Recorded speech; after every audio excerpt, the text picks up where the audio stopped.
Alors merci beaucoup pour l'invitation déjà, Vincent, merci au collectif. C'est toujours un plaisir de pouvoir présenter à la fois des réflexions, des travaux, et puis un honneur de passer après mes prédécesseurs. Ça met un peu la pression aussi, je ne vous cache pas. Donc on va essayer d'être clair, on va essayer de balayer quelques petites choses.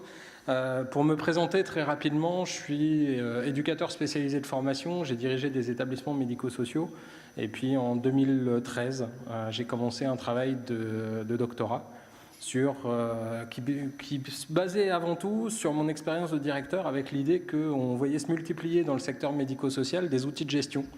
On nous balançait des tableaux, des enquêtes, il y avait énormément de nouveaux outils qui arrivaient. Et je me demandais un petit peu le sens que ça pouvait avoir. Et finalement, au fur et à mesure du cheminement de thèse, ma thèse a porté sur l'évaluation des besoins des personnes en situation de handicap, et notamment sur la construction du sens qu'on pouvait en faire dans les équipes médico-sociales. Aujourd'hui, je vais vous parler essentiellement à partir de ma position d'enseignant en sciences de gestion, donc un petit peu en décalage avec ce qui a pu être dit tout à l'heure, ou en tout cas complémentaire peut-être. Et notamment parce que la question du handicap, pour moi, en gestion, le handicap, c'est avant tout une catégorie administrative. Bah ouais. Et c'est à partir de cet angle-là qu'on va essayer d'en discuter un petit peu aujourd'hui.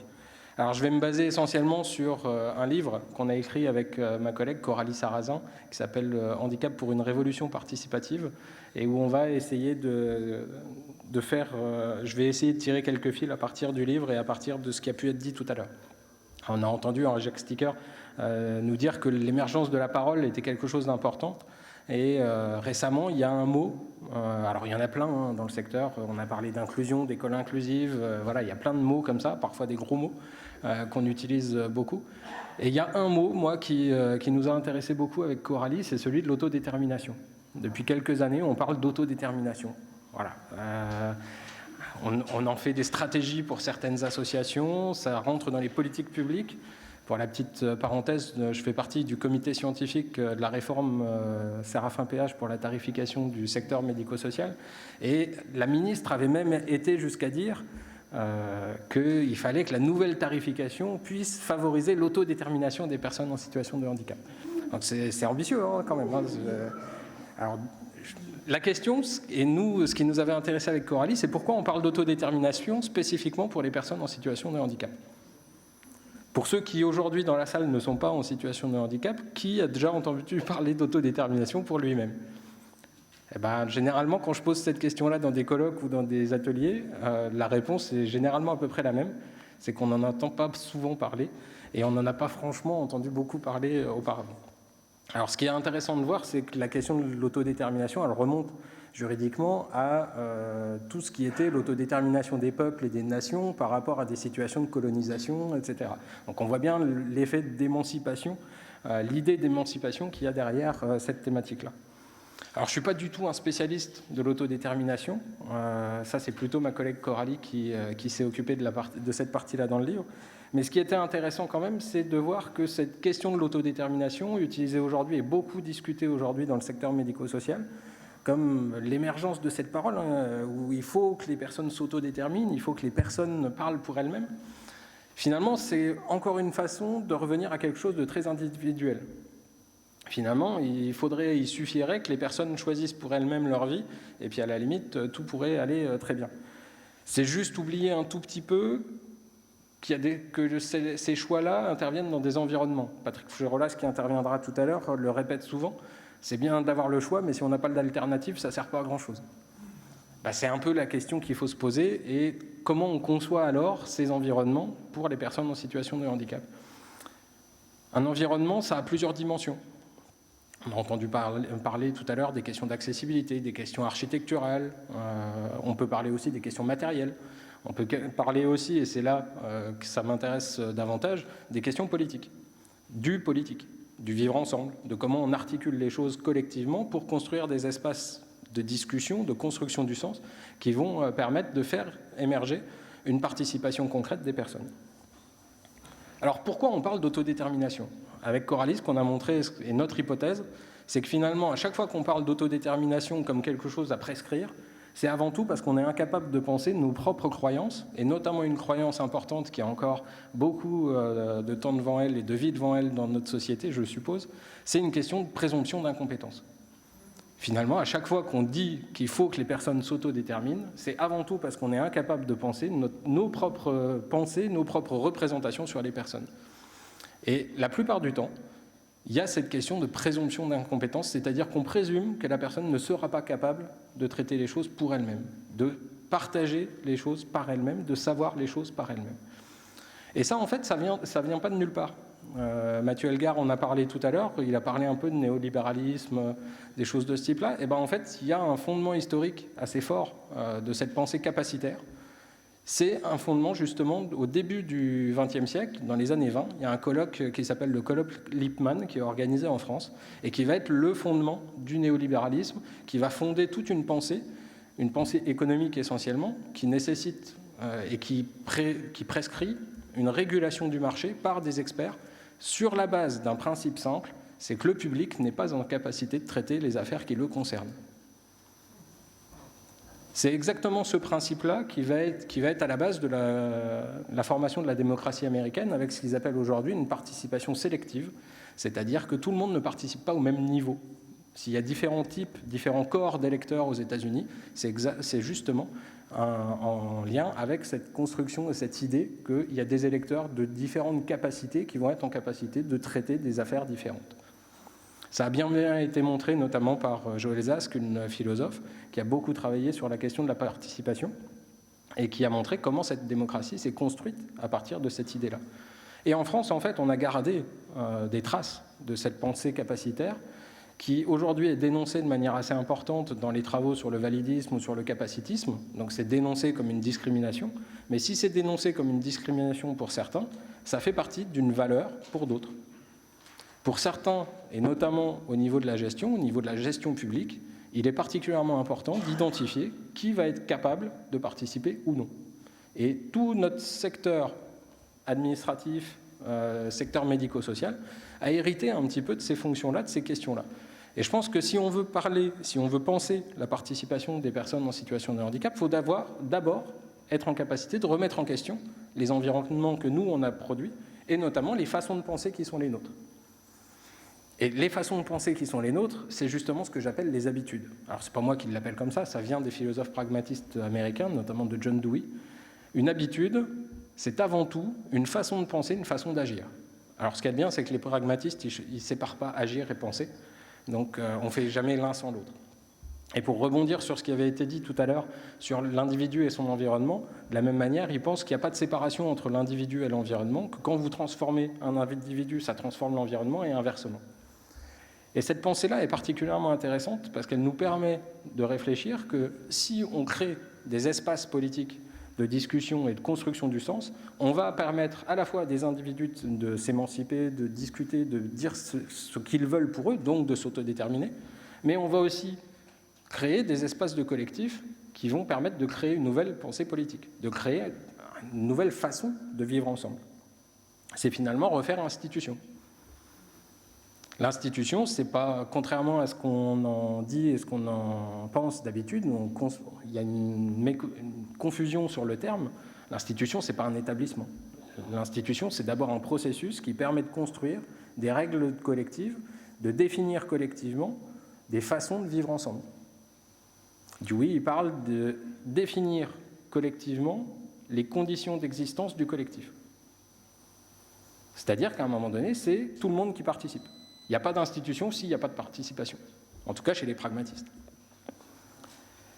Donc on en revient à la question de l'autodétermination. Si on réfléchit institution, donc si on réfléchit façon de construire des espaces, il faut nécessairement remettre en question nos propres croyances.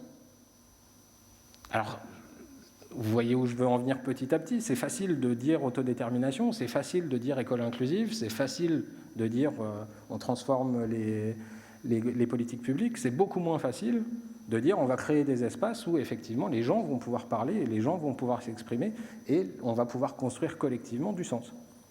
C'est beaucoup plus difficile parce que ça nécessite de d'abord se remettre nous-mêmes en question.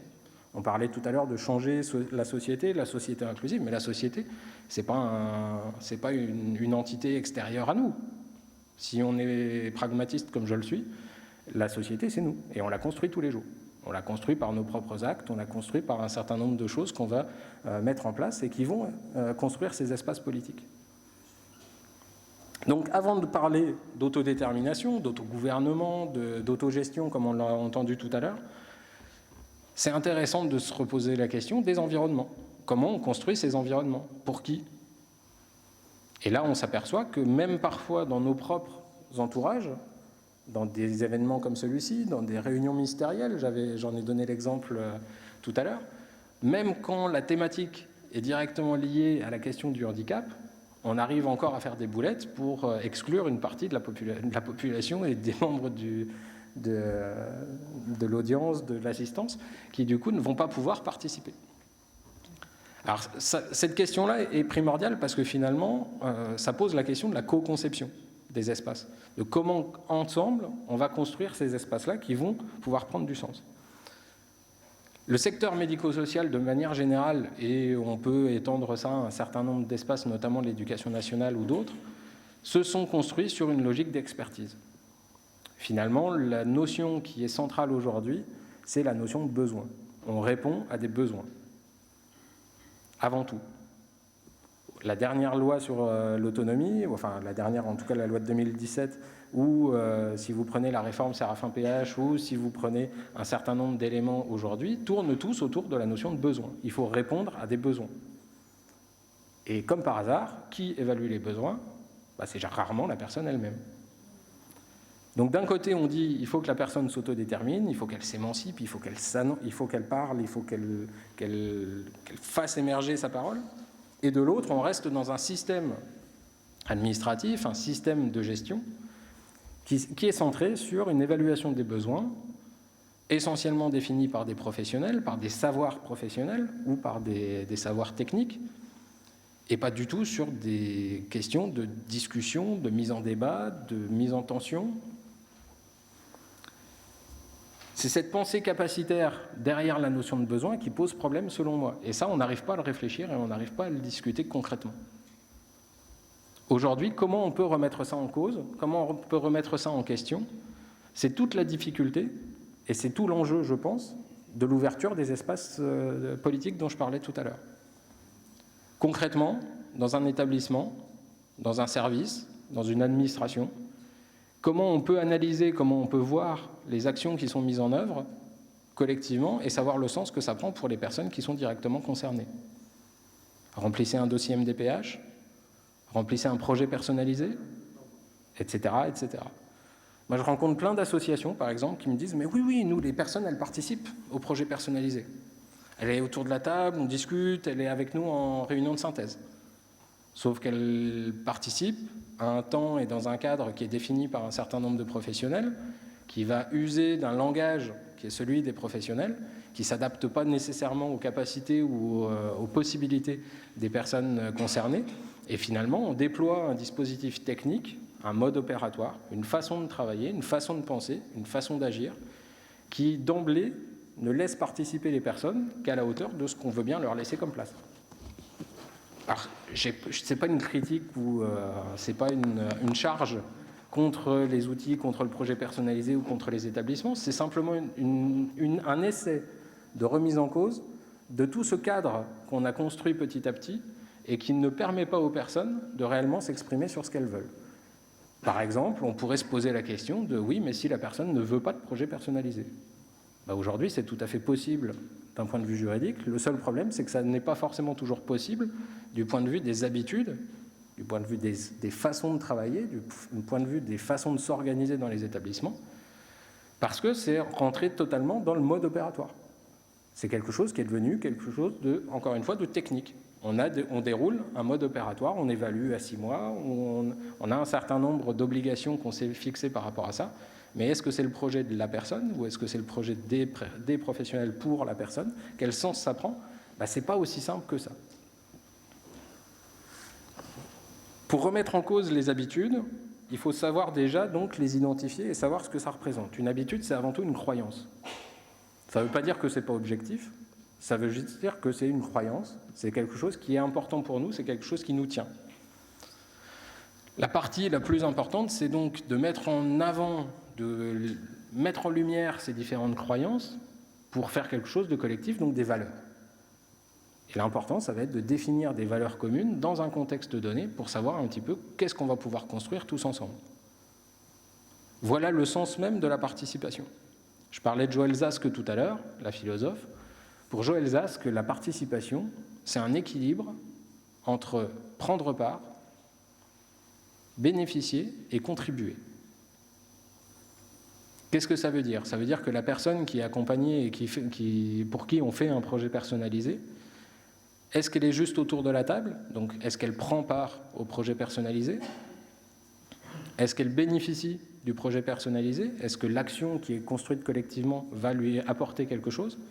Et est-ce qu'elle contribue au projet personnalisé? Je ne vous cache pas, c'est sur le troisième élément où la plupart du temps, c'est un petit peu compliqué d'imaginer à quel point on peut faire contribuer les personnes. Sauf que pour Joël Zask, en fait, s'il n'y a pas un équilibre entre les trois, il n'y a pas de participation. La participation nécessite absolument un équilibre entre prendre part, contribuer, bénéficier. Si vous n'avez qu'en face de vous un bénéficiaire, ce n'est pas de la participation. Si la personne ne fait que bénéficier, à la limite, elle est objet d'accompagnement, elle est sujet de prise en charge, etc., mais elle ne participe pas. Si la personne ne fait que contribuer toute seule, à la limite, on peut dire qu'elle est exploitée. Si elle ne fait que prendre part, elle est spectatrice. On voit bien à ce moment-là que c'est l'équilibre entre les trois qui est important. Mais pour faire équilibre entre les trois, encore faut-il, encore une fois, discuter dans un contexte donné, dans un collectif donné, du sens que ça prend de faire participer les gens. Qu'est-ce que c'est que bénéficier? Si mon projet personnalisé, je le construis, qu'est-ce que ça veut dire et en quoi la personne en bénéficie? Ça ne peut pas être universel, ça ne peut pas être général. En fonction d'un établissement en Lorraine, à Brest, à Perpignan, en fonction de l'histoire de l'association, en fonction de l'endroit du projet associatif ou un certain nombre d'éléments, on voit tout de suite que la question des prestations, des actions qui sont menées ne sont pas forcément les mêmes. De la même manière, contribuer. Contribuer, ça veut dire quoi? C'est pas juste, à un moment donné, dire oui, j'ai décidé pour moi et puis je fais ce que je veux. Contribuer, c'est apporter quelque chose au collectif. Donc, comment on apporte quelque chose au collectif? À part dans la discussion et dans la construction commune, c'est compliqué d'imaginer a priori ce que doit être la contribution. Et le prendre part, je l'ai déjà dit, c'est être autour de la table, donc à minima, il faut déjà être présent. Donc quand on parle d'autodétermination, mais qu'il n'y a pas de personnes concernées dans la salle ou qu'il n'y a pas de personnes dans les réunions, il y a déjà un problème quelque part. Donc si on parle de participation, et si on veut que la participation ait un sens, faut le construire. Et ça ne se construit pas n'importe comment. Comme je viens de le dire, ça se construit d'abord dans le débat, dans la discussion, dans la mise en tension, dans le désaccord, dans la controverse. C'est là où c'est super intéressant de regarder par exemple les collectifs d'activistes antivalidistes qui ont pu mettre en œuvre un certain nombre de critiques et de travaux récemment. On peut ne pas être d'accord sur tout en termes de lien avec les dénonciations de discrimination, des choses de ce type-là, mais au moins ils portent une parole qui vient poser problème, qui vient poser question. Et en face, la difficulté, c'est qu'on ne sait pas forcément, nous, remettre en question les systèmes d'accompagnement qu'on a conçus. On construit nos systèmes d'accompagnement essentiellement sur des formes organisationnelles plutôt que sur du fond ou sur du sens. Quand je parle de forme organisationnelle, pour ceux qui connaissent un peu le secteur médico-social, on va parler de la transformation de l'offre médico-sociale, on va parler de la transformation des dispositifs, des plateformes, on nous sort plein de mots qui sont extrêmement intéressants. On transforme des établissements en services, on met en place de l'habitat inclusif, on en parlait à midi, qui prend des formes très différentes, et on se cantonne à la question de la forme. Sauf qu'il y a des exemples et des études qui ont montré, par exemple, pendant la pandémie, à quel point même dans des accompagnements à domicile pour des personnes âgées, dans certaines situations, on est en capacité de faire fi du domicile de la personne, du respect du domicile de la personne, de mettre en place des logiques qui sont des logiques qu'on retrouve dans les établissements et de les copier sur des formes d'accompagnement qui sont à domicile. Donc finalement, on se rend compte que la question, elle n'est pas la forme. Ce qui est intéressant, ce n'est pas tellement la forme de l'organisation. Ce qui est intéressant, c'est pas de savoir si on va transformer un IME en CESAD ou en plateforme et puis faire de la scolarisation à l'école ordinaire et puis des accompagnements à domicile, etc. Ce qui est intéressant, c'est la modalité de pensée qui est derrière et les façons de penser la personne et la capacité que la personne peut avoir à réellement décider pour elle ce qui va être mis en place. Et là, ça remet en question directement nos propres façons de penser, nos propres croyances. Nos propres croyances de ce que la personne, elle peut vouloir ou ne pas vouloir faire. Je vais prendre un exemple tout simple d'une situation d'une personne qui était dans un foyer d'accueil médicalisé que j'ai dirigé il y a quelques années et qui était décrite par les professionnels comme une personne extrêmement ritualisée. Alors certains mettraient l'étiquette autiste, hors langage, pas d'accès. Ouais, bon. Je n'utilise pas ces termes-là, ça ne m'intéresse pas beaucoup, ça n'a pas beaucoup de sens. Et surtout, ce qui est important, c'est de comprendre que pour les professionnels, cette personne-là avait des habitudes extrêmement importantes, marquées, et qui se répétaient tout le temps. Sauf qu'en fait, au détour d'un remplacement sur un week-end où j'embauche une remplaçante pour bosser sur le foyer, on s'aperçoit, et elle vient nous dire que c'est incroyable, cette personne-là n'a pas changé d'habitude depuis 20 ans, date à laquelle elle avait fait déjà un séjour dans l'établissement. Et puis en fait, en creusant un tout petit peu, en enquêtant, en se posant des questions, on s'aperçoit que finalement, les habitudes qu'elle décrit ne sont pas du tout les habitudes que les autres professionnels connaissent. Et on creuse encore un tout petit peu et on s'aperçoit que finalement, la personne, elle a des habitudes différentes avec chaque professionnel.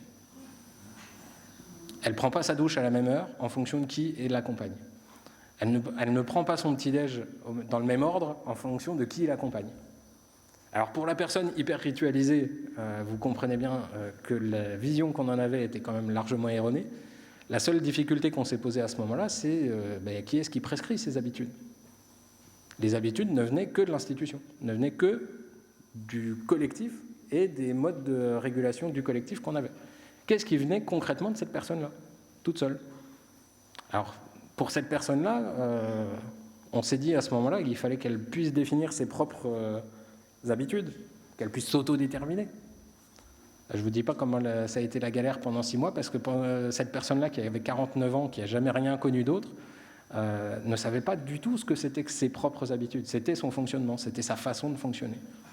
Ce qui a été important à ce moment-là, et ce qui a été pour moi déterminant, c'est la capacité des professionnels à remettre en cause leurs propres habitudes, leurs propres croyances, à re-questionner leur façon d'être avec la personne, et donc d'ouvrir des possibilités, d'ouvrir de nouvelles possibilités à la fois de pratique et de pensée sur à la fois le collectif et la place de la personne.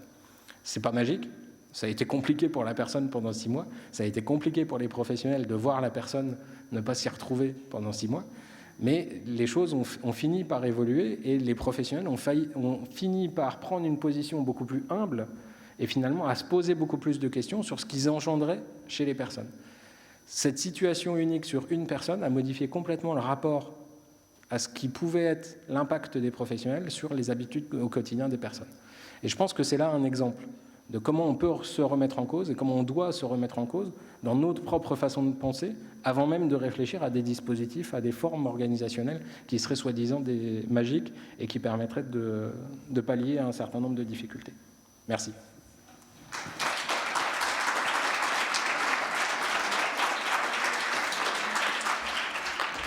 Merci, Monsieur Andrien. Je ne sais pas s'il y a d'ores et déjà une question dans la salle. Vous pouvez questionner, vous pouvez intervenir, vous pouvez prendre la parole. Les traducteurs en langue des signes sont aussi présents, donc n'hésitez pas. Mais alors, pour démarrer, merci de me laisser toujours démarrer. Vous dites en effet une construction d'expertise nous a mené à créer ces établissements sociaux-médico-sociaux et à avoir des formes organisationnelles particulières, mais on sent quand même, alors on disait bon, on n'avance pas beaucoup, on sent quand même il y a des porosités entre des catégories. On est toujours encore très catégoriel, mais il y a quand même des ouvertures. Alors, c'est peut-être encore trop timide, mais par exemple, un internaute nous dit est-ce que la participation par la paire aidance est-elle prise en compte dans l'expertise d'usage de l'accompagnement? Est-ce que ça, par exemple, voilà, c'est un sujet? Alors, je répète ma question peut-être, si c'est compliqué. C'est l'internaute qui nous dit. Est-ce qu'on prend en compte, en fait, la paire aidance dans l'expertise d'usage de l'accompagnement? On voit bien que là aussi, il y a des nouveaux termes, expertise d'usage. On ne parle plus d'expertise professionnelle. Alors, les choses ne bougent pas encore tant qu'on voudrait peut-être, mais il y a en effet quand même des porosités entre, d'un côté, alors si je vois les choses de manière très rationnelle, vous parliez de pragmatisme très rationnel, les personnes en situation de handicap, et puis le droit commun, la société, voilà, il y a quand même quelques passerelles. Vous disiez aussi, dans les ESMS, c'est la grande question de la transformation de l'offre. Et puis c'est la grande question politique, c'est de remettre en cause les catégories.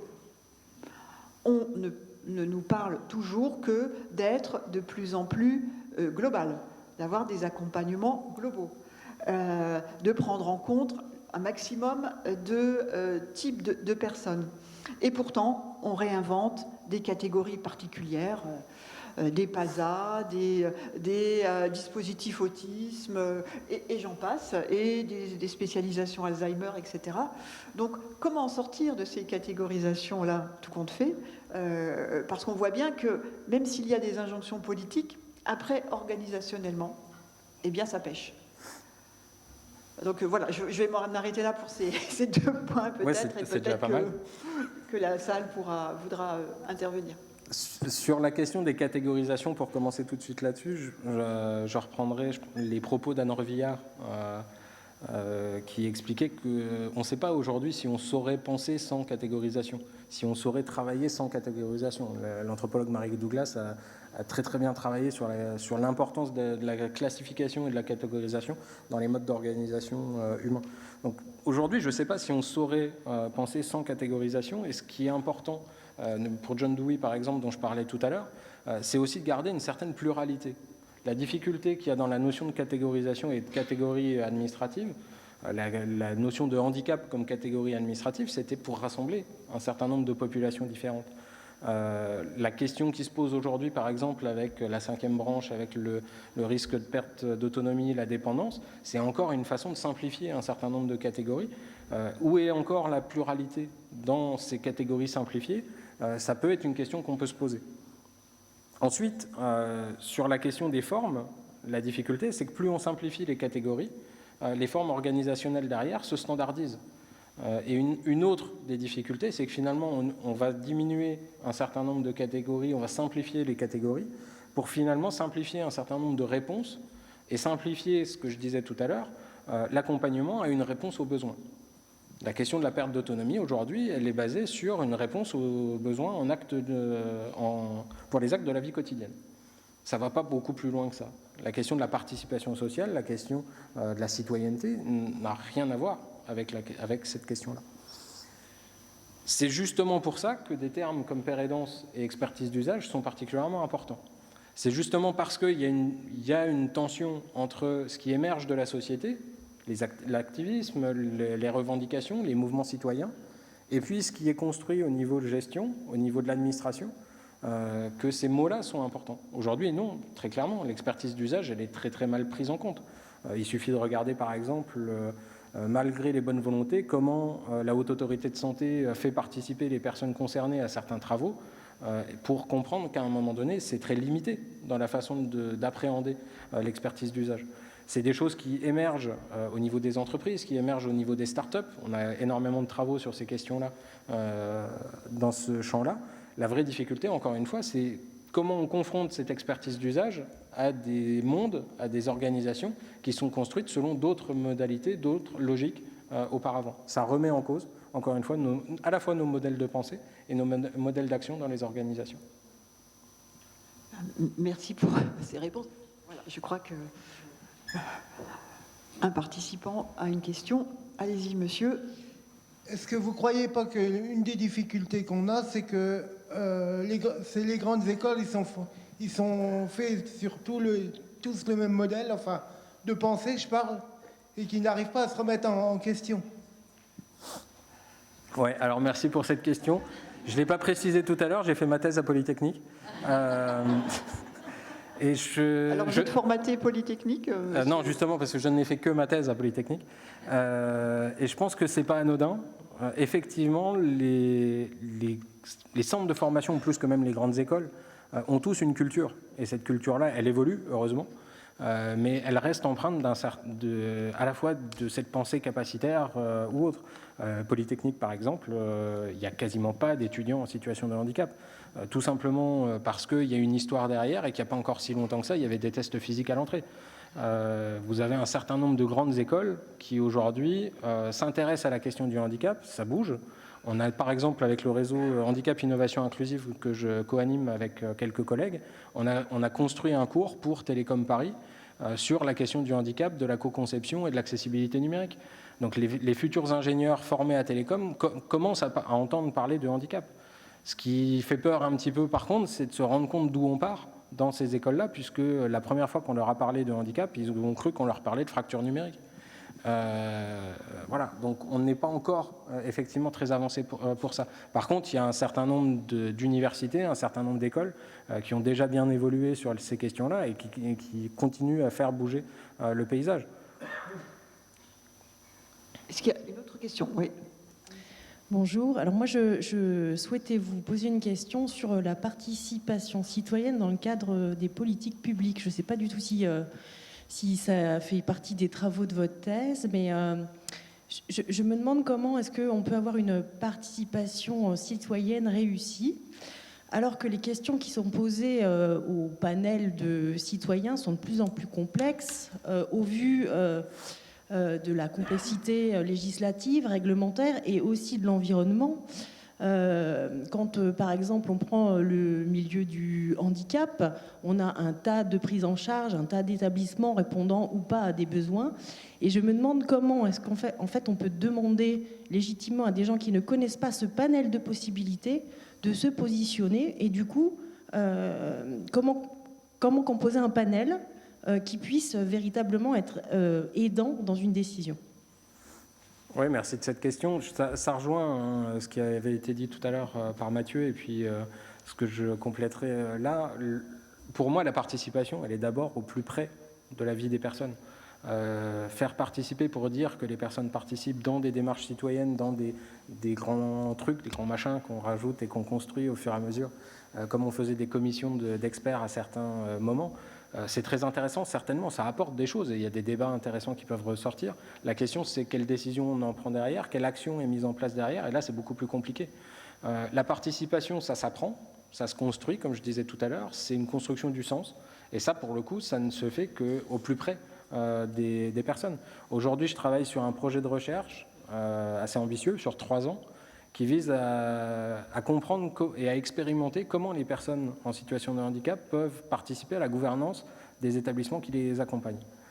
Avant de parler de la conception des politiques publiques, je regarde d'abord au plus près, et puis on essaye de voir déjà comment ils peuvent concrètement expérimenter une réelle participation à la gestion de l'établissement. Sur la question des embauches des salariés, sur la question du choix des prestataires qui vont apporter les repas ou faire la blanchisserie, sur la question des transports, sur la question de l'organisation, des horaires. C'est tous des points qui, pour moi, peuvent être aujourd'hui discutés et travaillés et doivent être travaillés avec les personnes concernées. Et c'est seulement au prix de cette participation concrète, expérimentée sur le terrain avec les établissements, qu'ensuite on pourra leur demander s'ils peuvent et s'ils veulent participer à la gestion de l'association, à la gestion à une vie citoyenne locale, etc. etc. On ne peut pas faire d'emblée une grande commission nationale sur la question du handicap si déjà la plupart des personnes n'ont jamais appris à participer concrètement auparavant. Je ne dis pas qu'elles n'en sont pas capables, hein, qu'on s'entende bien. Je dis juste qu'on n'a pas construit des environnements qui sont favorables pour leur participation. Donc je pense qu'il faut déjà les construire et à tous les niveaux des organisations de la société. Oui, c'est pas simple et ça va prendre du temps. Ah oui. Donc on a de quoi. Je ne sais pas s'il y a encore des interventions ou des réponses là-dessus. Parce que moi, j'en ai encore... Alors, c'en est une un peu particulière, surprenante. C'était une question d'un internaute, mais qui fait écho peut-être au fait qu'un anniversaire, c'est festif, et que peut-être qu'un anniversaire, on le fait aussi dans des lieux de divertissement. Et on parle de l'accessibilité des personnes en situation de handicap dans tous les lieux. Et donc, il y a une personne, un internaute, qui a dit... Et alors, vous en pensez quoi, vous, de la participation de nous, enfin des personnes en situation de handicap, dans les parcs d'attractions ? J'ai trouvé cette question tout à fait surprenante, mais et je vous ai choisi pour vous la poser, monsieur Andrien. Question extrêmement importante, parce qu'en fait, je ne sais pas si on parle de participation ou d'accessibilité d'abord. C'est pas clair dans la question. Mais alors, c'est pas clair, mais c'est justement pour ça que c'est important. Il ne peut pas y avoir de participation concrète s'il n'y a pas déjà d'accessibilité de l'environnement.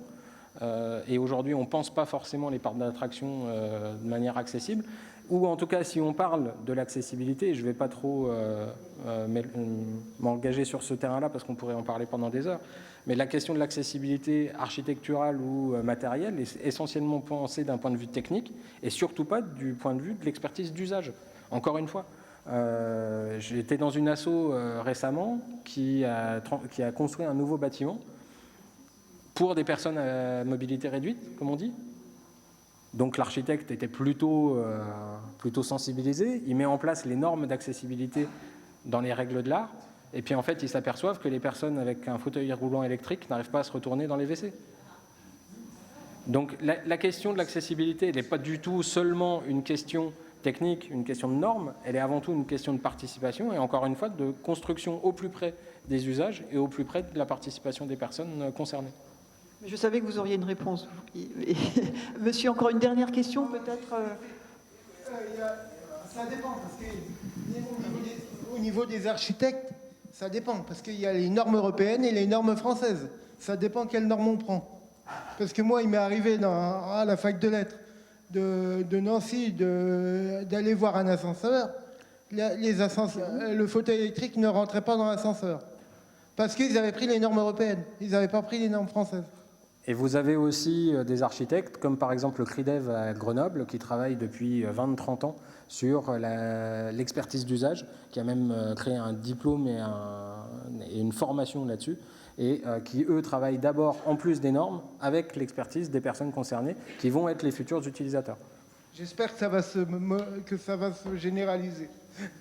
Mais, merci, on va peut-être s'arrêter là. Merci beaucoup, monsieur Andrien, merci.